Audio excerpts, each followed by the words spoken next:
do Senhor Jesus. Amém? Abra sua Bíblia no Evangelho de João, no capítulo 14.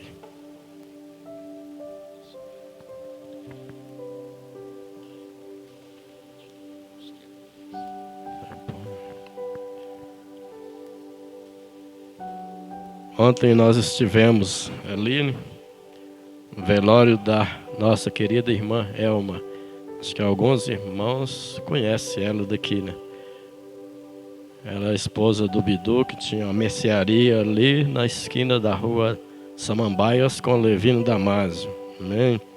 Ontem foi o sepultamento dela. Servia ao Senhor, graças a Deus, né? Está com o Senhor. Amém? Nós precisamos estar preparados, porque não sabemos a que horas o Senhor vai nos chamar. E nós vamos falar exatamente sobre isso nesta noite. Evangelho de João, capítulo 14, a partir do versículo 1.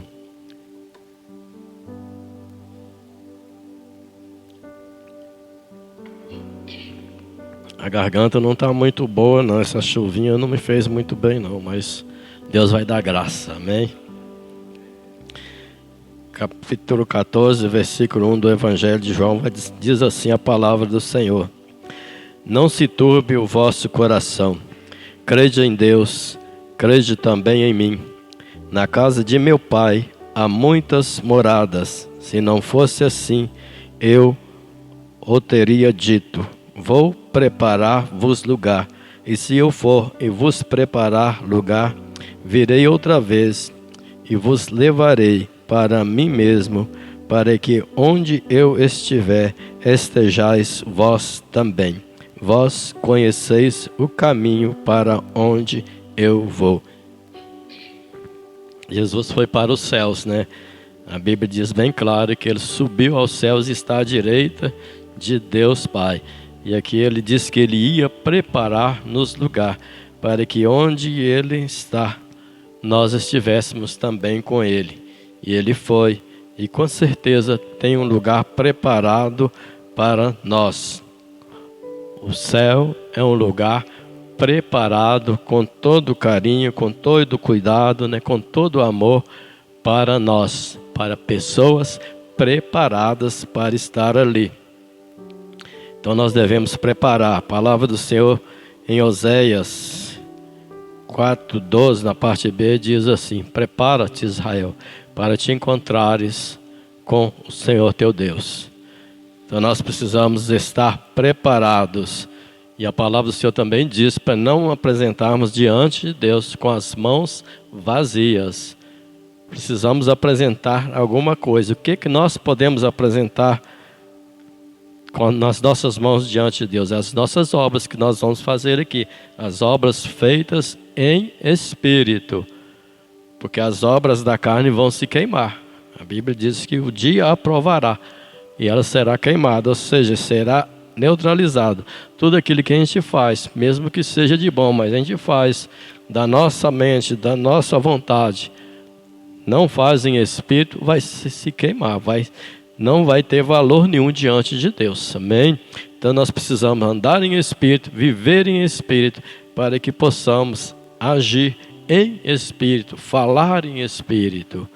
A Bíblia diz que a gente não pode nem dizer que Jesus Cristo é o Senhor se não for pelo Espírito de Deus. Amém? Então precisamos estar preparados. E o céu é um lugar preparado para um povo que deve estar preparado. O apóstolo Paulo falou, né, da igreja de Coríntios, que ele vos tenho preparado como uma virgem para apresentar ao seu marido, a saber, o Senhor Jesus. E aqui o que acontece é isso também. Quando a gente prega, quando a gente fala, quando a gente ensina palavras de Deus, quando a gente chama alguém, o pastor chama alguém aqui, reúne os diáconos, chama a atenção, né, repreende. O que nós estamos fazendo? O que ele está fazendo? Ele como pastor da igreja, preparando esta igreja como uma virgem para apresentar ao Senhor. A Bíblia diz que ele vai dar conta de cada um de nós diante de Deus. Então, quando ele faz, Não é simplesmente pelo prazer de chamar a atenção, é porque Ele ama a igreja, porque o amor de Cristo está derramado no coração dele e de cada um de nós, que às vezes Ele chama para estar com Ele na conversa ali. É para preparar. A repreensão, ela vem de Deus, a exortação, ela vem de Deus, porque Deus nos ama, né?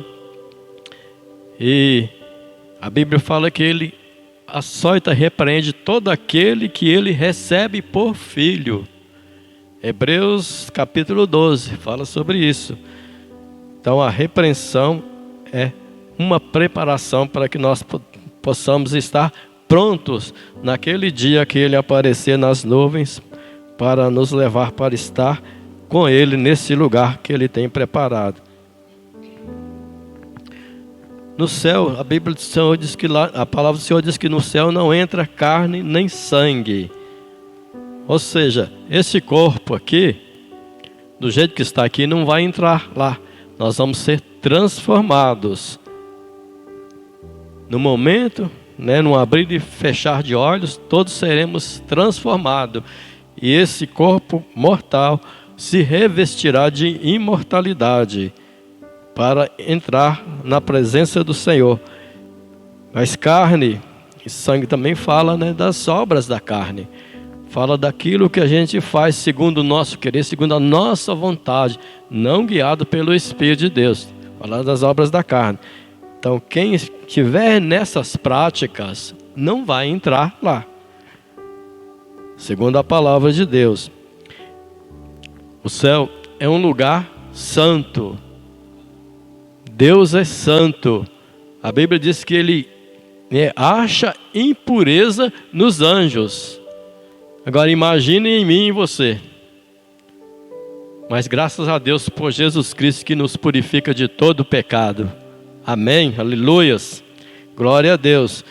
Então foi por isso que Jesus veio, porque nós somos, a Bíblia diz lá em Isaías que nós somos como o imundo, e os nossos atos de justiça como o trapo da imundícia. Sabe o que quer dizer isso? Somos como o imundo. Na comunidade de Israel, o leproso, ele era separado da comunidade, ele vivia num arraial separado, e quando ele encontrava com alguém no caminho, ele tinha que gritar de longe: imundo. Então nós somos como aquele imundo. A lepra na Bíblia simboliza o pecado. Então nós, espiritualmente falando, leprosos, somos como o imundo, mas o sangue de Jesus nos purifica. Não somos mais por causa do sangue de Jesus, mas nós, em nós mesmos, somos assim. E os nossos atos de injustiça como o trapo da imundícia. Você sabe o que é o trapo da imundícia? Naquela época, a mulher, quando estava, a Bíblia fala de separação, no período menstrual, ela era separada. Ela não podia conviver no meio. Se ela sentasse num banco e alguém sentasse, a pessoa que sentasse naquele banco era considerada imundo também. Trapo de imundícia eram os panos que eram usados. Naquela época não existia mods, Então era aqueles panos. E quando jogava fora, a pessoa sabia que não podia tocar naquilo. Então distorcia daquilo. As nossas justiças diante de Deus, em nós mesmos, é como aquilo. Como os trapos da imundícia. Agora você para e pensa bem. A nossa condição diante de Deus. Mas aí veio Cristo, aleluias, e deu a sua vida na cruz para nos purificar de toda essa imundície. Somos santos, somos justos, porque o sangue de Jesus nos purifica de toda injustiça e de todo pecado. Mas a palavra do Senhor diz, para que nós sejamos os santos em toda a nossa maneira de viver.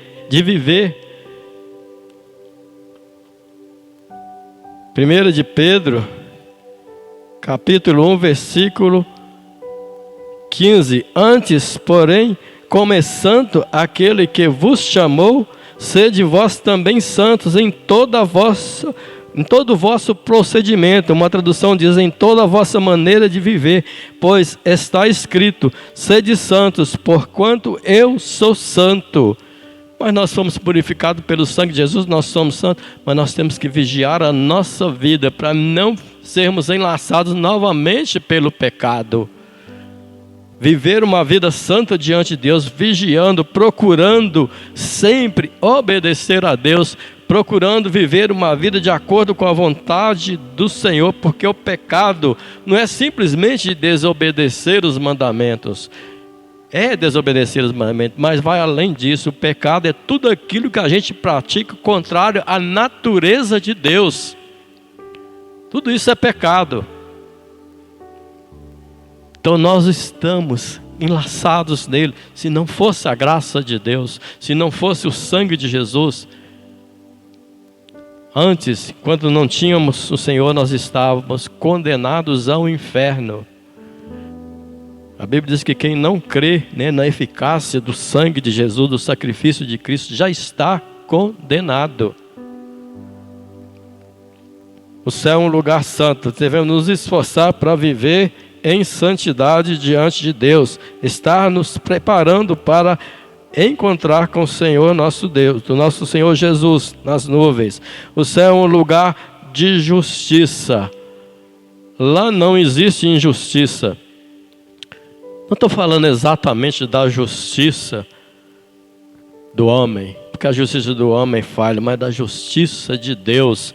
E a palavra do Senhor diz que a nossa justiça precisa exceder em muito a justiça dos escribas e fariseus, ou seja, da justiça do homem. A nossa justiça tem que exceder em muito a justiça humana, porque é um lugar santo. Mas, como eu disse, nós somos justificados pelo sangue de Jesus. Mas precisamos nos vigiar para viver a palavra, viver em justiça, para não sermos mais presos nos atos de injustiça como éramos antes. A palavra do Senhor no Salmo 112 diz que o justo ficará em memória eterna. Em memória eterna. Existe o memorial diante de Deus para o nome daquele que serve a Deus, que teme a Deus, que vive a justiça de Deus. Está escrito lá em Malaquias, no capítulo 3, 4.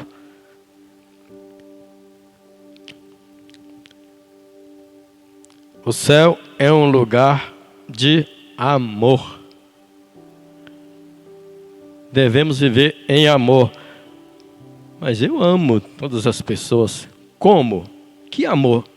Aquele amor que veio de Deus, que o Espírito colocou no seu coração, aquele amor incondicional, aquele amor que Jesus disse assim: amai-vos uns aos outros como eu vos tenho amado. É este amor que tem que estar nos nossos corações, o amor não fingido, o amor verdadeiro, aquele amor que veio do Senhor.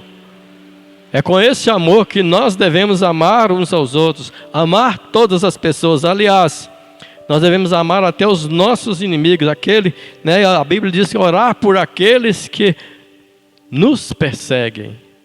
Amar todas as pessoas, como Jesus amou, com esse amor que vem de Deus, porque Deus amou o mundo de tal maneira que deu o seu Filho unigênito para que todo aquele que nele crê não pereça, mas tenha a vida eterna. Ele amou o mundo.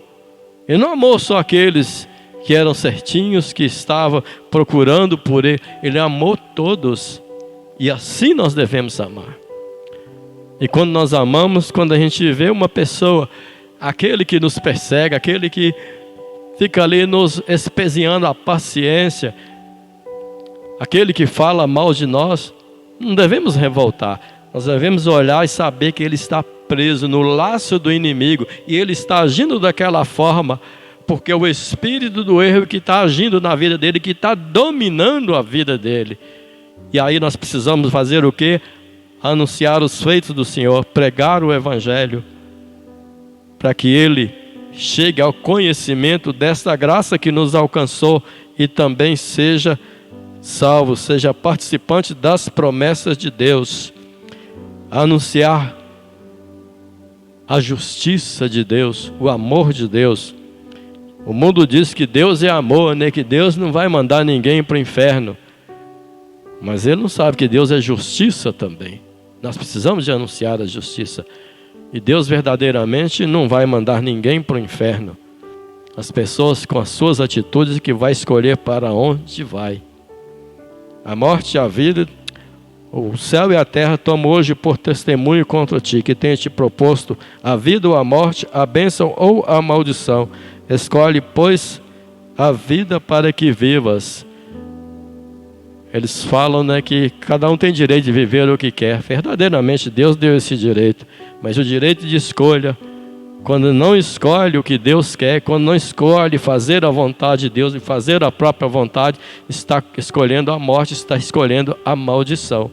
A escolha é essa aí. E a gente precisa mostrar para eles o caminho da vida, o caminho da bênção, né? Para que ele venha saber diferenciar um e outro e escolher o caminho certo.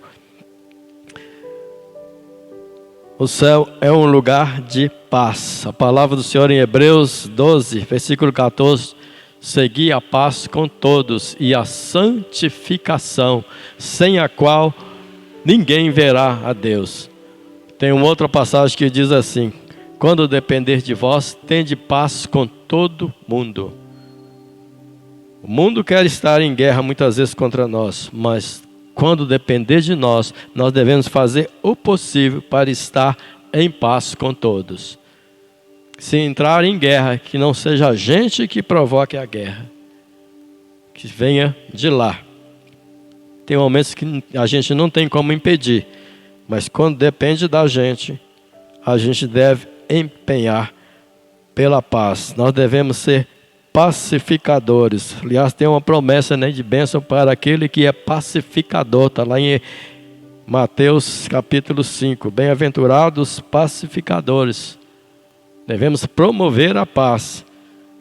Quando alguém está em guerra perto de nós, está em contenda, vamos jogar água e não lenha na fogueira. Amém? Olha, quando Deus deu os mandamentos, Ele deu o mandamento do sábado.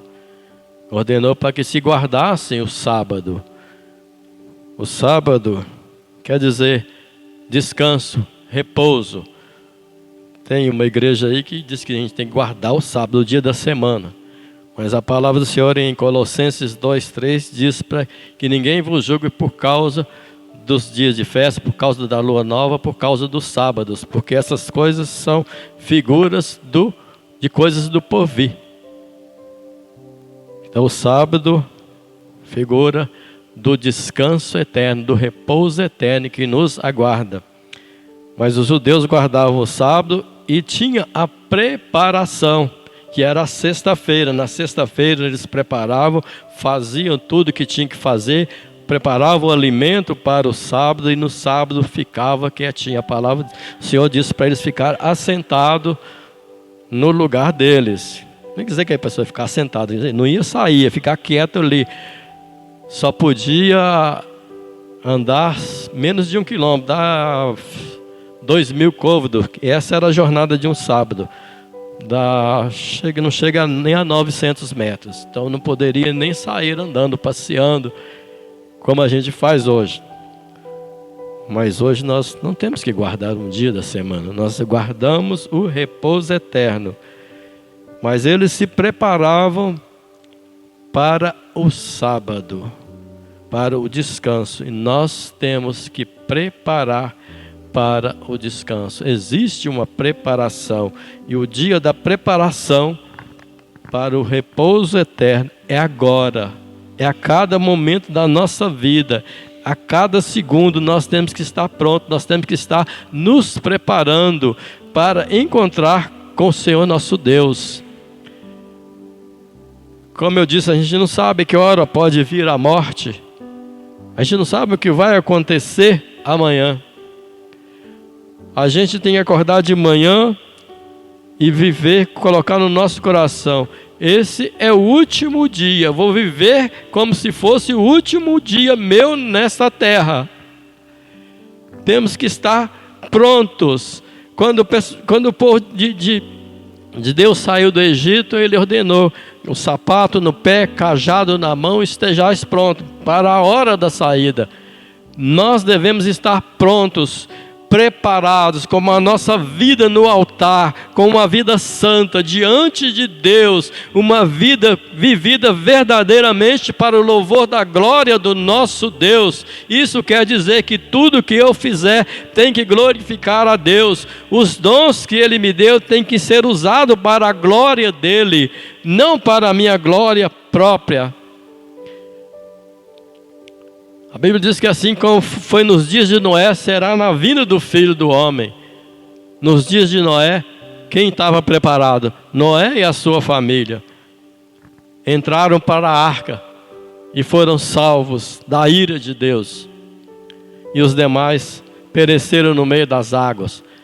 Por quê? Porque eles estavam preocupados, envolvidos no pecado, na perdição, na violência, sim, mas muitos preocupados com as coisas deste mundo, preocupado com finanças, preocupado com os prazeres, preocupado com família e colocando o coração nessas coisas. Não quer dizer que a gente não pode pensar nessas coisas, mas o nosso coração não tem que estar nessas coisas, nas coisas materiais. Eu não posso amar a minha esposa mais do que o meu Deus, o meu filho mais do que o meu Deus. Eu não posso colocá-la diante de Deus, porque está escrito: não terás outros deuses diante de mim. E se eu tiver alguma coisa mais importante do que Deus na minha vida, essa coisa está sendo o meu Deus, e eu estou colocando outro Deus diante dele. Porque a nossa dedicação, a nossa adoração, aquilo que nós devemos dar a Deus é só dele, só para ele e para mais ninguém, porque caso contrário isso seria idolatria. E a Bíblia diz que os idólatras não herdarão o reino dos céus. Esteja pronto, preparado, porque se a morte bater na sua porta, se o Senhor te chamar, porque o servo de Deus, ele não morre antes do dia, é quando ele termina a sua missão aqui na terra. Se a morte chamar, eu estou pronto, eu estou preparado. A gente vê pessoas que o Senhor até avisa que vai partir, fala coisas, prepara o coração das pessoas que vão ficar. Meu sogro aconteceu isso, já há algum tempo ele começou a preparar o coração da minha sogra para a partida dele, porque ele sentia que estava próximo. Pastor Geraldo, ontem, falando lá no velório, ele falou do semblante da Elma, falou um semblante feliz, um semblante alegre. Por quê? Porque ela estava em paz com Deus, ela estava preparada. E a gente vê isso no servo de Deus, morre com aquele semblante feliz no rosto, não é mesmo? E às vezes a gente vê pessoas que morrem, que não servem a Deus, com aquela expressão terrível de dor no rosto, morre e fica aquela expressão. Eu ouvi um pregador falando uma vez que ali, naquele momento entre a vida e a morte, ali no extintor da morte, a pessoa já começa a vislumbrar o outro lado, e a reação, a fisionomia do rosto dele é de acordo com o que ele está vendo do outro lado. Pode ser verdade, porque naquele momento ali, na transição, passando da morte, da vida para a morte, no crente, está passando da vida para continuar na vida. Naquele momento ali, eu creio que a pessoa começa a vislumbrar verdadeiramente o outro lado. Estevão falou, vejo o céu aberto e o meu Senhor de pé me esperando. Então ele começou a vislumbrar o outro lado. Eu creio que o servo de Deus começa a ver o outro lado, e quem não serve também começa. E aí é que vem aquela expressão de paz, de felicidade no rosto daquele que está vendo o seu Senhor o esperando. Porque certamente ele está esperando. Quando a gente parte daqui dessa vida, ele está esperando. A Bíblia diz que ele tem prazer na morte dos seus santos, mas também diz que ele não tem prazer na morte do ímpio. porque Deus quer que todos sejam salvos. Amém? Então vamos estar preparados. O dia da preparação do crente é hoje, é agora, é a todo momento, para que possamos partir desta vida e encontrar com o nosso Senhor nos ares e estar para sempre com Ele, naquele lugar maravilhoso que Ele tem preparado para nós. Então guarde isso na sua mente. O céu é um lugar preparado para um povo preparado. Amém? Deus abençoe a igreja com esta palavra em nome de Jesus.